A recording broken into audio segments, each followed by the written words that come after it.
Hello everyone. So this week we've got a yin yoga class and a myofascial release class for you. So what you need is 2 tennis balls, 2 massage balls, or you can do this with just one as well. So if you don't have 2, don't worry. You can use an apple, like if you don't have these tools at home, just something round, hard that you might find, or maybe you want to skip the class today and then go buy a tennis ball. They're super cheap and you're gonna love this, so you're gonna want to keep doing this at home. So we're gonna work the whole spine, and just a little information about why we're doing this, or why I wanted to share this knowledge with you, is because some of you know about fascia. We've spoken about it, this connective tissue that covers our whole body just underneath our skin, or everything connected, but it's a tissue that covers every single one of our organs, every single one of our muscles, every single one of our muscle fibers. So everything in our body is fascia. It's connected through fascia, and it's this like cobweb type wet, moist tissue that makes everything work smoothly in our body. And once it gets blocked, once we develop, it dries out, once we develop an illness, or once we're injured, once we have a scar in one place of our body, the whole fascia of the body is affected, both the external layers as well as the internal layers. So with the tennis balls, with the help of them, and we're going to start releasing the tension created by, well, let's say unhealthy fascia. It's not unhealthy, but every single one of us has places in our body where the fascia is super tight, where the connective tissue is damaged. And that's why we're going to work on our lower body, because lower back, sorry.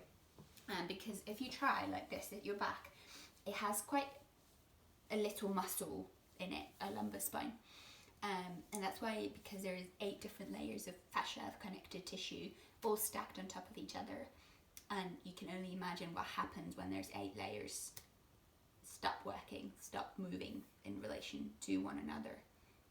We get this super stiff lower back, and as a result we get pain in our knees, we get pain in our hips, we get pain in our shoulders, we get pain in our ankles. Everything starts from here. So either with your one tennis ball, we're going to start from one side of the spine, or with both, we're going to place them on, you can feel it with your hands, on both sides of the spine, around your lumbar area, just where your hip bones start. So maybe you can see in the video, roughly here on this height. Obviously feel a little bit if you're on top of a bone, and probably that's not doing that much. So trying to find the soft spots in your lower spine. And then we're trying to find as much relaxation for this area. So trying to perhaps keep your legs bent so that you can apply a bit more pressure, a bit more weight on your lower spine. But the upper body, we're trying to fully relax, so that if the muscle's tensed, the fascia, the tennis ball will only massage the muscle and trying to release that. But if the muscle's relaxed, it has the potential to go a lot deeper. So we're accessing all the deepest layers of the fascia. And then we're slowly going to just start moving. Obviously there's going to be a tiny bit of tension if we want to keep rolling around, but you can do a movement from side to side in here, just feeling. And every time, and then maybe we're moving up and down just a little bit without applying too much pressure, too much weight on our lower spine.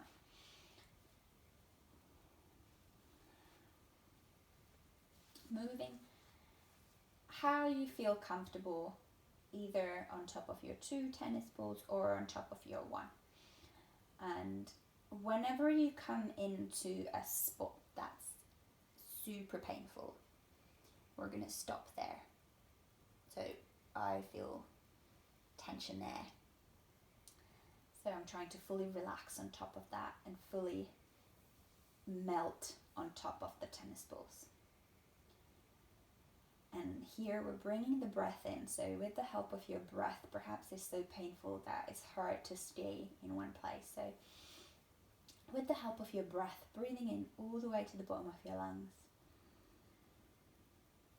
Releasing on exhale. That's going to help us relax. Like we spoke earlier on Yin Yoga, we spoke about releasing, activating the parasympathetic nervous system, the relaxation. So this is what we're trying to do in here too. Taking maybe 5 or 6 deep breaths where you find that painful spot.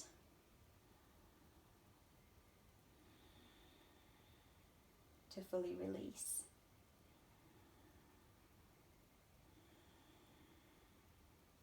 And then move on from there, slowly starting to move along your lower back area, rolling from side to side again when you're coming to a painful spot, relaxing there for a few breaths to truly release the energy, the blockage in your fascia.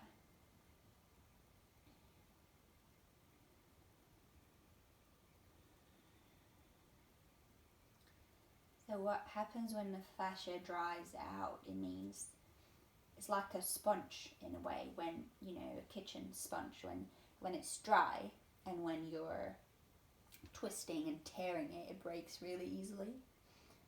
But when it's wet, as soon as you put it underwater and then take it out, you can bend it and you can twist it however you want and it's not going to break. And that's exactly how fascia works as well.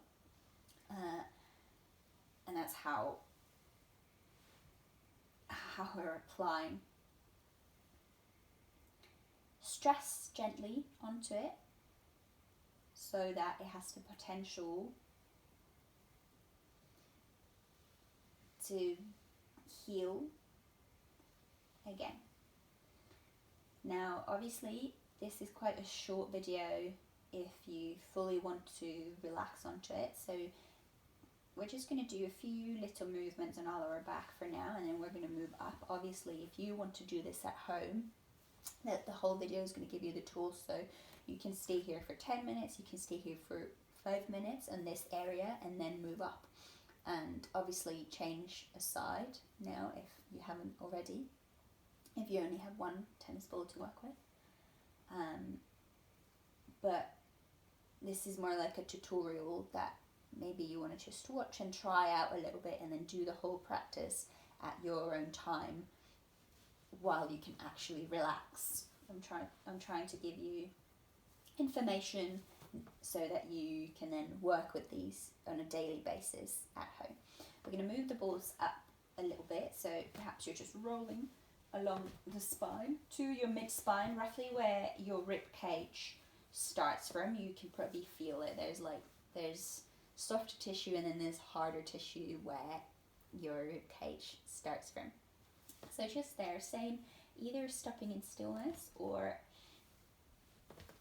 doing a little bit of movement here too, but trying to relax as possible. Maybe side to side, there's big back muscles, latissimus dorsi, that connects in here too, so that might be quite stiff.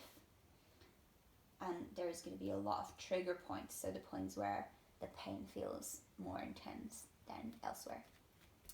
Same thing, we're trying to stop where it feels worst for a few breaths, fully relaxing on top of the tennis balls. If you have something to lift your legs a bit higher in here, that's quite a nice way to access deeper. So I can already now feel that my back I'm putting more weight on top of the ball, so that means they're working on the deeper layers of the fascia.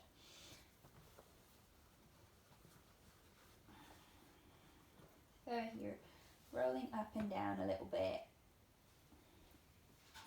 trying to relax as much as possible. When you find a trigger point, we're stopping there. And we're covering the whole area from the base, from the start of the rib cage to the lower part, to where our shoulder blade starts from. doing it in, oh, and there's a lot of pain in here. It's gathered stress, and often in the trigger point the fascia is damaged. So what we're doing with this is we're massaging the damaged area so that the blood flow would normalize, the water flow would normalize. So when we're stepping in a trigger point, we're applying gentle stress onto that area, and then after, when we roll gently back and forth on top of it, that's going to flush it with new fresh water that our body, about 70% of our body consists of, fresh energy, and offer a potential for that damage to repair itself, so the cells in the fascia to repair themselves.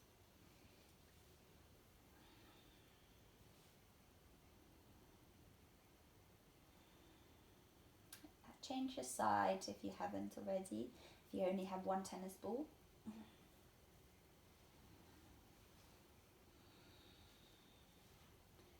Here too, unfortunately there's not that much time for us to do it, but to fully relax, like I said, you can go through these areas together now, and then on your own time start to practice more, start to release more, as we want to cover quite a few areas in our spine. We're going to move further up, so rolling all the way up to the space now between your shoulder blades. So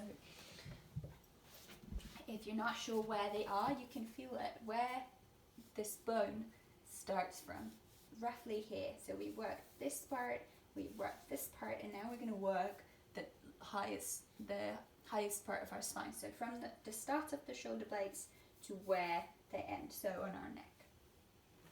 Again, either one or two, whichever you have, we're going to place them to the lower part of our shoulder blades. And this is going to be painful, promise. And then slowly here to start rolling up and down, relaxing as you go. And here you can play around with the position of your hands if you want to lift them higher, open them out to the sides, keep them on top, maybe try reach towards the opposite shoulders. This is going to allow you to access even deeper and different layers of the fascia. And here too, we're going to roll up and down all the way to our neck, and then all the way back down to where shoulder blades start from. And as you go, as you move, when you find a trigger point, a painful spot, we're going to stop there for a few breaths. Here you can work the whole length of that area of the top of your thoracic spine to where your trapezius starts to attach your shoulders to your neck. Changing a side if you haven't done so, if you only have one tennis ball to work with. Finding relaxation. Either some people prefer to stay in movement all the time, or some people prefer to move super slowly and find those trigger points. Use like 15 minutes per area, lower spine, mid spine, top of the spine. And you slowly will start discovering what feels nice and good for you. I'm going to move further up from here. Now, if you have two tennis balls, we're going to remove one of them and just place one at the base of our skull. So you see where you see your muscles attaching to your skull, where they're often quite tight. So we're going to place one just on one side first,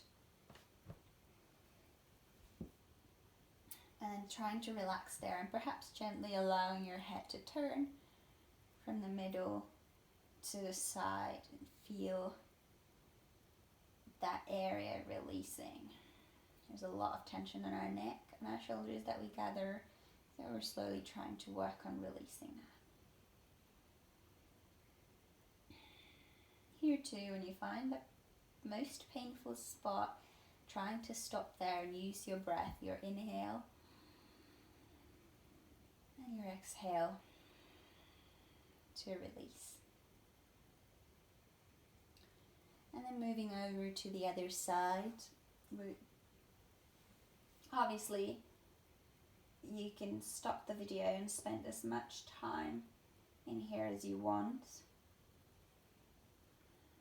And especially after having watched this once, you can start doing the practice at your own time, so you can take as much time as you need. Relaxing here for a bit, or if you feel like it, if you want to come over to the other side with me straight away, I'm just gonna show you a technique to work on our big chest muscles, so that attaches to our shoulders. You can find here the spot where your shoulder feels hard, so that's where the bone is, so where your shoulder joint is, and then when you start moving towards the center, it gets softer here, so that's where the muscle attaches to the joint through a tendon, and that's exactly where we're going to place the ball at, and we're going to go lie on our tummies. So I'm going to show you this way because you see better when we're going to open an arm out. So finding that spot and then going to lie on top of it on the floor, so you can see it settles down there nicely. And then we're going to open that arm out to the side and try and relax here as much as possible. If you feel like there's not much tension when you do this, we're going to start turning our body on top of that arm, and now you can feel that the ball is going to go a bit deeper and you're going to access the deepest layers of fascia where the release happens. And then spending again about a minute perhaps in here.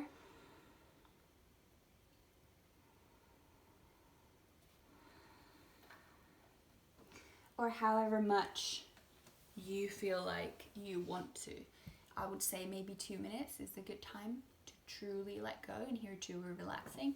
And going over to the other side, opening the other arm out, finding you can work the whole length of the chest. So you can start closer to the middle and then perhaps just lie still down and then slowly move the ball towards the shoulder joint and then twist over on top of that arm. And here you can really feel that is going to be painful. It's going to do really good. And then releasing back to the middle when you feel like it. So I would recommend, I think this was about 20 minutes all together, but personally I spend at least 15-20 minutes just on my back. I work on my glutes. We can go through that next week if you want to, let me know. You can basically work the whole body, and then I use about 10 minutes just for my chest, so 5 minutes per side. Great thing to do in between your yin yoga practice, or before it, or after, whenever, or just as it is. Like if you want your body to be injury free, I know most of you do a lot of sports, so this is your best friend. Like, no more massage, no more, you won't need to see a masseuse or anything, as long as you start looking after your body with this. Honestly, this has changed my life, so I wanted to share this with you. And I'm super excited to hear your thoughts. Be aware, just like in yin yoga, when we work on certain body parts, you might feel intense pain somewhere completely elsewhere. So when we work on our back, like I said, is connected to every single joint in our body. So you might feel pain in your knee, you might feel pain in your ankle, you might feel pain in your shoulder. That's completely normal because you're just working the source where that pain results from. So obviously if you have any questions, let me know, and let me know how it goes. Thank you for joining.